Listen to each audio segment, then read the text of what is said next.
que ne man ak loi d'amnistie bi je suis plutôt pour la réparation xam nga on n'oublie jamais on n'oublie pas mais on pardonne moi c'est pour la réparation maintenant la loi d'interprétation. mais avant le pardon est-ce que quand même duñu leeral ba pare li fi jot a xew. waaw xam nga quand on amnistie. man bi ma koy voté. xam nga mooy li ma la wax kese man may voté c'est ça les objectifs yi laa jublu woon. mais da nga ñëw directement ci réconciliation. waaw nu la expliqué xam nga loi d'amnistie boo koy def mooy pour lépp loo xam ne amoon na fi février 2021 ba 2024 à part la réparation donc tout ça c'est effacé. xam nga loolu la maintenant bu ñu demee bay dem xam nga man pour être logique avec moi-même. je ne peux pas voter une loi ñëwaat ne si contre cette loi. c'est assez contradictoire bu doon tey ma loi bi voté wu ma ko mën naa toog fi naan waaw d'accord wu ma ci non mais dama voté la loi d'amnistie comme j'ai voté la loi sur le report de l'élection présidentielle. et cette loi aussi je l'ai votée parce que tout simplement dañu tuumaal ay juges.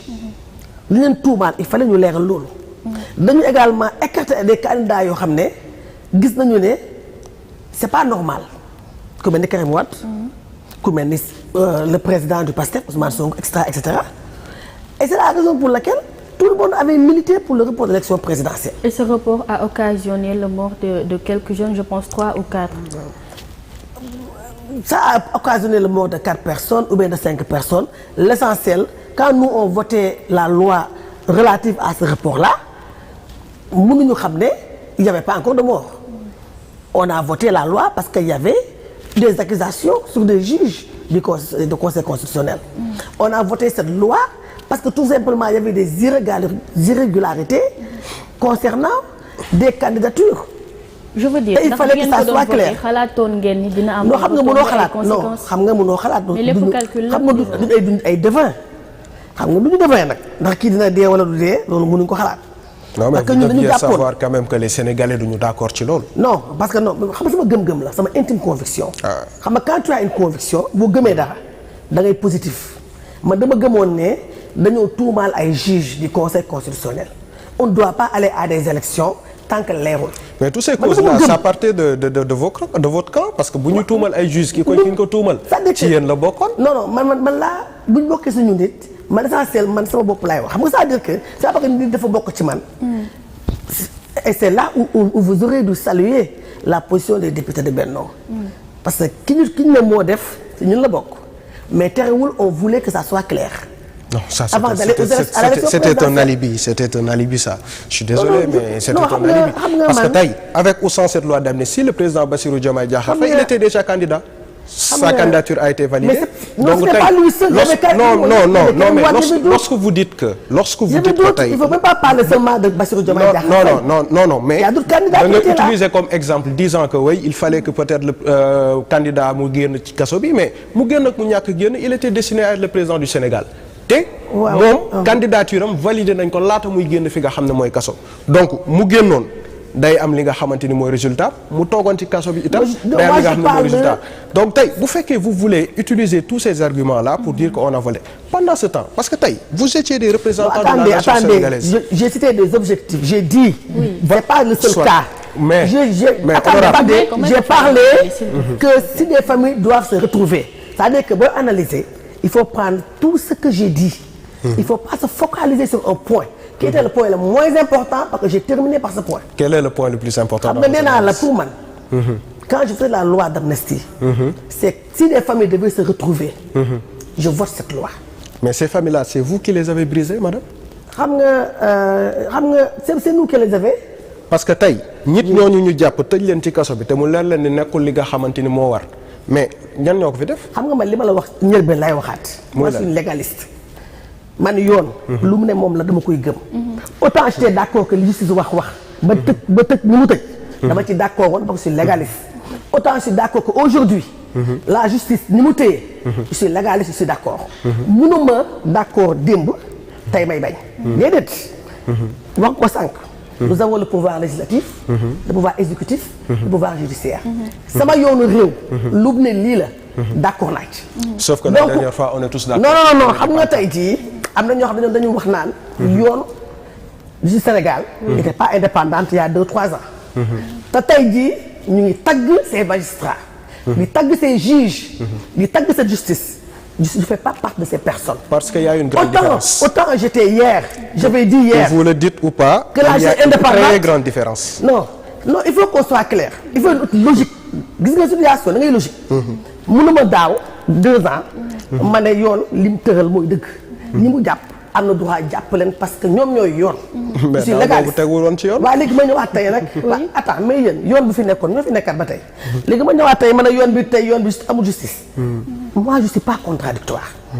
Je me veux logique dans tout ce que je fais. Que ce soit dans mon raisonnement, dans mon comportement, dans mon vécu, dans mon parcours, je veux être logique.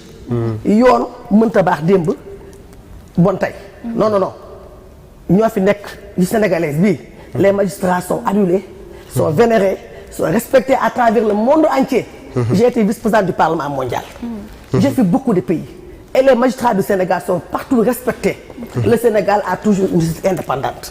On a la séparation des pouvoirs depuis Mathusalem. Le pouvoir exécutif, le pouvoir législatif, le pouvoir judiciaire.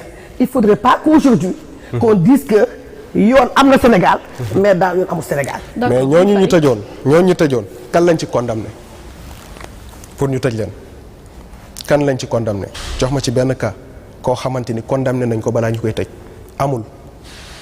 D'accord, la justice, elle était là. D'accord, ce sont les hommes qui étaient là. Mais ils n'appliquaient pas la justice. te loolu du samay kaddu sénégalais la des millions de sénégalais yoo xamante ni dañoo taxaw d'accord ci benn fait mooy que régime président Macky Sall ak ña ñu àndaloon ñëpp la justice de ce temps-là daf fi nekkoon pour des voilà defal lii awal nii c'est la vérité tey tous ces dossiers là fa la yemoon parquet retour de parquet amul benn boo xamante ni évolué na parce que bu ñu waxee parquet wax le procureur de la République bu ñu waxee le procureur de la République wax le ministre de la Justice autorité politique le président de la République te ay nitu APR Benno Bokk Yaakaar ñoo doon taxaw ne non di fëgg seen dënn ne non booy yëpp dañ leen di tëj looloo fi amoon di xëy ci plateau yi di wax di jàll baat ñi nga xamante ni ñooy booy yooyu pendant ce temps ces Sénégalais yi ñu doon jàpp di leen tëj mais lenn kese lañ doon revendiquer mooy que dëkk bi tegu ci yoon. Ces Sénégalais là lenn kese lañ doon revendiquer moo ñu respecter la constitution sénégalaise mais tey c'est sous votre régime la ñu gis président boo xam ne ñëw na ba à quelques heures du démarrage des campagnes électorales mu ne dafay décaler li nga xam ne mooy élection présidentielle yi parce que quoi parce que ça l'arrangeait pas on me dira que non dañoo tuumal diw dañoo duumal diw mais loolu noonu yëpp ça tournait autour d'un simple li nga xamante ni mooy lan mooy Benno Bokk Yaakaar APR seeni biir neen la parce que ñoom ñoo nekkoon di gérer et pour cet argument fallacieux là ñu ne ñu non dañuy déporter li nga xam ne mooy élection présidentielle yi yóbbu ko ba décembre au nom de quoi teguñu ko fenn pendant ce temps la majorité des Sénégalais que vous représentiez parce que tey boo nekkee honorable mais c'est parce que y a des millions de Sénégalais qui ont voté pour que tey nga toog foofu ci Assemblée nationale ñoom ngay représenter et non un parti tey Sénégalais yooyu ne ñoom dañoo bëgg a dem élection vaille que vaille Sénégalais yooyu ne dañoo bëgg changement vaille que vaille mais yéen ngeen taxaw ne déet du fi amee il faut que ñu repousser élection yi parce que si parce que ça waa tey kon kan ngeen di représenter le peuple sénégalais wala boog ki nga xam ne moo nekk ci donkaasi gi loolu yëpp mu nekk ay mbir yoo xam ne sénégalais gis nañu ko d'accorduñ ci malgré quoi ngeen continuer di persister ci loolu noonu et de plus ñu dem ci li nga xamante ni mooy lan les manifestations indo 3 non justice dafa yàgg am ci réew mi on est d'accord pour ça waaye la manière d'utiliser la justice mooy li nga xamante ni tey jii sénégalais d'accorduñ ci woon te tey jii nii mais lan moo tax tey ñu sañ a taxaw ne non la justice am na un grand changement parce que bépp problème boo xamante ni jël nañu ko depuis bi ñu toogeek léegi la ñuy gis mooy lan mooy dañuy respecter li nga xam ne loolu la yoon daal di teg comme argument dans la force du droit képp kese donc amul benn yoon loo xam ne jaayante nañ ci doole tey ñi nga xam ne ñoo bokk ci parti au pouvoir mais ñoom ak ñi nekk opposition amaana sax ñi nekk opposition la ñuy gën a gis ne ñoom la justice gën a favorable juste pour montrer différence bi nga xamante ni am na moo tax mën nga d'accord loolu ku nekk ak sa gis-gis et je pense que c'est très normal c'est dans la confrontation des idées que jaillit la lumière ku ci nekk tey da ngay nangu li nga xamante ni tey jii moom lañ dit xalaat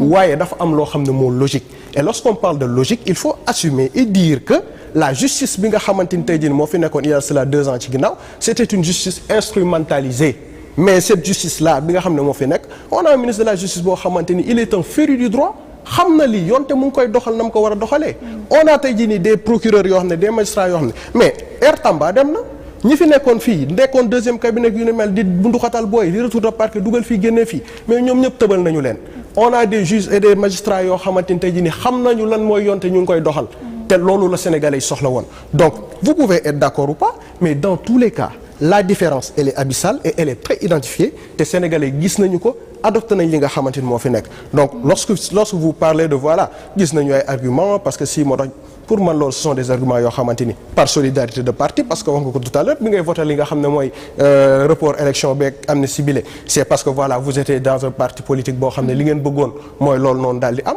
mais ce parti là Pastef musul demander li nga xamante ni mooy amnistie bi Pastef musul avec ou sans amnistie bile seen candidat da doon bokk ci élection yi te yàlla bindoon na ba pare ni moo koy gagné donc c'est pas un argument boo xamante ni tey jii mën ngeen ko faire valoir pour daal di expliquer ce cas. D'accord Fary. Honorable, vous allez apporter une réponse peut-être à ce qu'il a dit. Alors je reviens pas parce que li ma wax laa wax gase yoon moom yoonu démb moo fi nekkaat tey rek on est légal on l'est pas. On peut pas faire confiance à la justice démb tey nga ne je ne fais pas confiance je faisais pas confiance à la justice et comme des millions de Sénégalais. ñu dellu si waat alors si cette loi interprétative je pense que foofu la ñu nekkoon ndax tey doon nga xaar ñu dugal une proposition de loi maanaam dellu si waat ngir leeral ci lépp li nga xamante ni jot na xew pour clarifier ces choses. mooy li ma la wax kese dans la mesure où moi-même j'ai voté cette loi d'amnistie voté ko avec sama intime conviction. Moi je suis pas pour l'abrogation de cette loi. Que ce soit total, que ce soit partiel, que ce soit interprétatif. Parce que dama ko voté. Je peux pas voter une loi ñëwaat tey naan non loi bi dañ ko war a abroger. Non, ce n'est pas être conséquent avec moi-même. Moi je me veux logique, je me veux cohérente avec moi-même. J'ai voté une loi parce que dama ko gëmoon. Maintenant pouvoir bi changé na. Il y a de nouveaux tenants du pouvoir. Ils ont la majorité à l'Assemblée nationale. Ils ont le droit de proposer l'abrogation d'une loi que ce soit totale wala partielle. Parce que nous quand on était là c'était un projet de loi. Le projet de loi dafa jóge ca gouvernement ñëw. Ça c'est une proposition de loi nga xam ne député bi am na cette possibilité. Tout à fait. Et loolu la honorable président Amadou Ba def. Donc user de son droit de ses prérogatives en tant que parlementaire def proposition de loi.